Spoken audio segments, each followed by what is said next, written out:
What's up guys, Josh from StrengthSide. Today I dropped the roadmap to strong shoulders. Now if you're not already signed up, I suggest you do. Link in the description.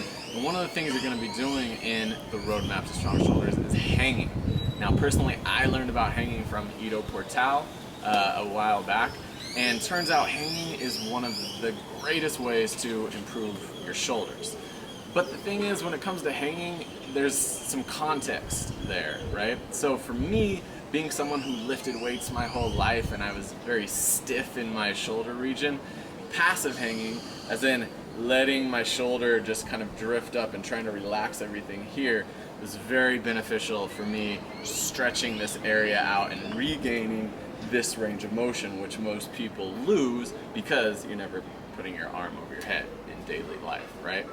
But for other people who are a little bit more mobile, maybe hypermobile, some people say, the passive hang is not going to be what you want to do. You're going to want to active hang, which means we're actually not trying to create more laxity here, but we're actually trying to strengthen this here. We're going to strengthen these kind of deeper muscles that are closer to the spine, your shoulder blade muscles, and that is going to benefit you more, right? So you're going to have to kind of identify which one you kind of skew towards, and if you are really mobile, then I want you to be active hanging, and if you are stiff, tight, then you're going to really want to passive hang and let these areas stretch out. So let me show you what I'm talking about right now. Okay, so shoulder stiff, kind of lacking mobility, you're going to passive hang, right? Passive hang, very, very simple. You grab your object to hang from, and you just simply really try to relax. Now our goal here is to kind of let the shoulders relax upward while the rib cage just kind of drifts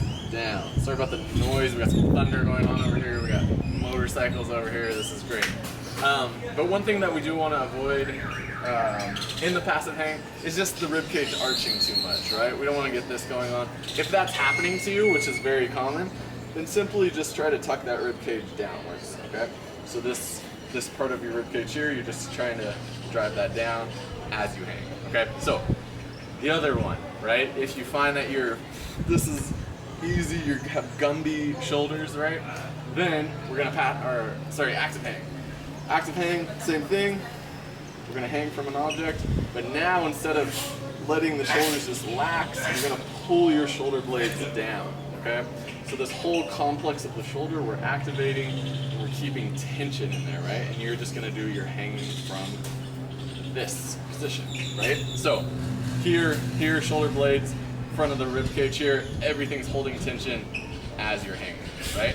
This is very simple stuff, but you get it right, it's gonna make a lot of change in your shoulders, a lot of positive change, right? One thing I also wanna mention is that a lot of people are gonna find that they're not too one extreme. Maybe you're in the middle. In that case, do the passive hanging, and in the program, you're gonna be doing a little bit of active hanging as well. Guys, that's the video. Beautiful Costa Rica. See you in the next one.